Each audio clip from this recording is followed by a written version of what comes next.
Riding through my old hood. What? Riding through my old hood. Finding joy. Because I don't live here anymore. But I'm grateful, you know? I'm grateful for the experience that I experienced, because it was a stepping stone to get me to where I'm going. I thought when I said to myself, hey, I want to move from this place, I thought I could do it in a couple months. I thought all I need is about 2 months. Baby, it took years. It took years. And it taught me, though, what it really looks like to build something. It taught me what it really looks like to set a long-term goal and go after it. Or what the difference between a long-term and a short-term goal is. Because in my mind, moving, all I needed to do was come up with the money. Boom, boom, boom. All I need is a couple weeks, come up with the deposit. Then I'm good. And it don't work like that. It don't work like that. For long-term goals, you got to recognize the difference and really pay attention and see, what is this a realistic thing? Me moving out of this place in a month or two, it wasn't realistic. It took me time to fix my credit, to fix my mindset, to the point where I believe I could even pay bills that were triple. I'm paying triple amount of bills that I was paying in my old space. I wasn't going to be able to just jump up out of this space and into this place paying triple, paying quadruple, just because I want to. No, I had to change my mind and my belief system around what I can afford and what I'm capable of doing. And I did that shit, but it took work. But it taught me the difference between a long-term goal and a short-term goal. So I was doing a lot of working and thugging it by myself, and making things happen on my own. But it was very hard. I went through a lot of very tough lessons on Clifton Avenue. And at some point, everywhere I turned in that apartment, every street I turned, every block I turned, just it just made my stomach hurt. Like, I gotta get out of this shit. So now I'm driving through, I'm at the park that we always would go to. I'm a park where y'all can see me.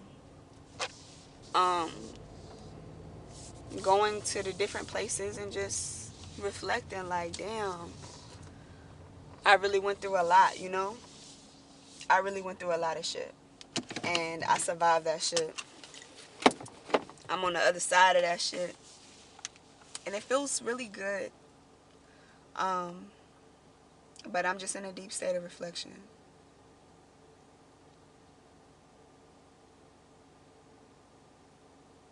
No matter where you are in your journey, just know that you can get to where you want to go. Just keep your eyes set on the vision.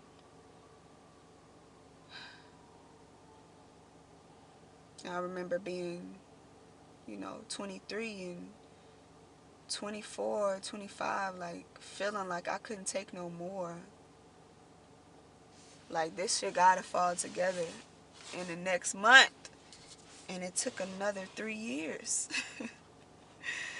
That just goes to show how resilient we are as people, too. Because I thought I needed it right then and there, but I didn't. Guys, like, I'm going to squeeze a little bit more out of you. I'm going to keep squeezing your ass till we get the last drop. Then you can go. I'm like, yo, I can't take it. I was edging. But here we are. I made it. And y'all can make it too. Just keep that in mind. Like, just keep fucking going. Everybody ain't on the same timeline. That's another thing. when you get to comparing yourself to other people and seeing the timeline that other people are on, also seeing the timeline that we feel like we just naturally supposed to live on, because life, the society would tell us, you know, we got to go to college after high school, then you find your partner, then you get married, you buy your house and your cars, then you had a baby. I didn't do it. I didn't do it that way. I didn't. I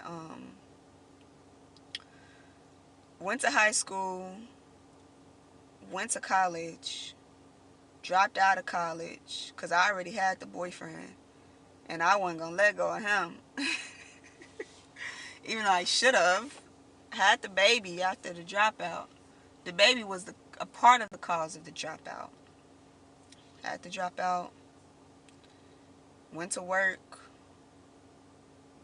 had some more babies with a new man, went back to school, started a business, went back to work. Like my journey has been like this, but society tells us it's supposed to go like this, or maybe like this. Boom, boom, boom.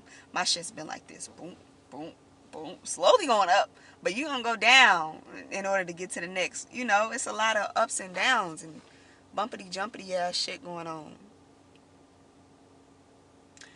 But it's worth it, and that's what we can expect out of life.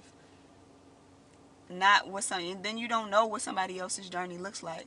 So I'm talking about, creating generational wealth for my children so that they can have more of an ease when it comes to certain things. Because we be comparing ourselves to people and you don't know how they people set them up. Some things are easier for people just because they had a different beginning. They had a different starting point.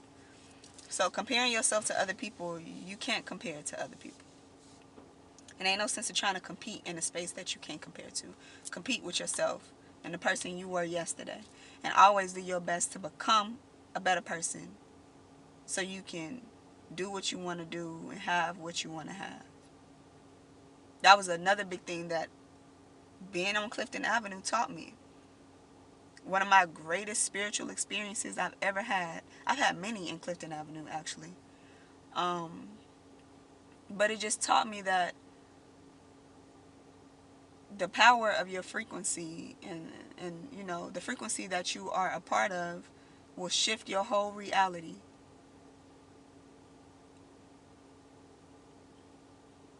Yeah. I learned about energy work when I was there. I learned how to breathe into my body so that I can have a good day.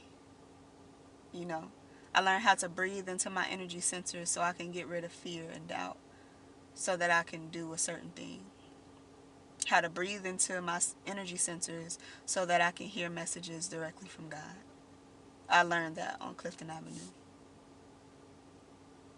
I'm eternally and internally grateful for that as well. Because that means a lot. That means a whole lot, y'all. That's what this whole shit is about. And it can be easy to be caught up in the material life, because in order to survive, we gotta have it. But it's important to make sure you have a good balance too. And in order to get anything materially, going back to what I was trying to say, you really gotta become. You gotta become what you want. You gotta put yourself on that vibration of what it is that you want. I learned that on Clifton because even though I was in the midst of the hood, the inner work that I was doing put me in a position where I felt competent enough to go into spaces with people who were making way more money than me, who were living a life that I could only dream of, who had conversations completely different than the people that were around me that I lived by. But because I was doing that inner work, I was right there with them. I was energetically matched with them. I just wasn't physically there yet. You know what I'm saying? So you gotta become the thing first, and then you can get there. That's the whole thing about manifestation, and not just, oh, I'm a millionaire, I'm a millionaire, I'm a millionaire. But I'm a millionaire. What does a millionaire's life look like? finding out, which we have so much access on the internet. You can see it's plenty of millionaires online right now that show you their whole fucking day. They show you how they live. And it's not like they start living that way after they got the money. They start living that way to get the money. Waking up early in the morning, hitting that workout, journaling, meditating, learning, reading some books, getting straight to work, going out to spend time with their children, family time, whatever the case may be, getting out in nature, going to the spa, going to Pilates, going to yoga, networking with people, setting up meetings and having discussions, coming home, making sure your self-care is right, making sure your home is organized, making sure your schedule is planned out for the next day, making sure you're drinking your water and eating well throughout the day, getting your good rest at night. Like putting yourself in the mentality of living that way. That's what gets you to that next level of whatever it is that you want to do. I'm just speaking about millionaire because that's one that I always would be looking up. But whether, no matter what you want to do, start putting yourself in the mentality of what that type of person does, and then you do that. But you don't do that for a day or a week or a month and think that, okay, I've done it enough. Where's my $1 million? You do that and you do that so that you just be that. You know what I'm saying? You just be that. And then eventually you're going to have that. Whenever God makes the decision that, okay, they learned enough lessons, they have received enough information, here you go. But once you put your order in, it's already on the way. Once you put your order in, it's on the way to you. You just got to keep being diligent and being consistent, and it's going to come to you. So, you got to be the thing. Be the thing first. Stop expecting it to come from the outside in. It never does. It comes from the inside out. You got to change your insides in order to get that physical. So it be spiritual work. That's one of the things that I'm reflecting on a lot too lately, is how important the spiritual work is.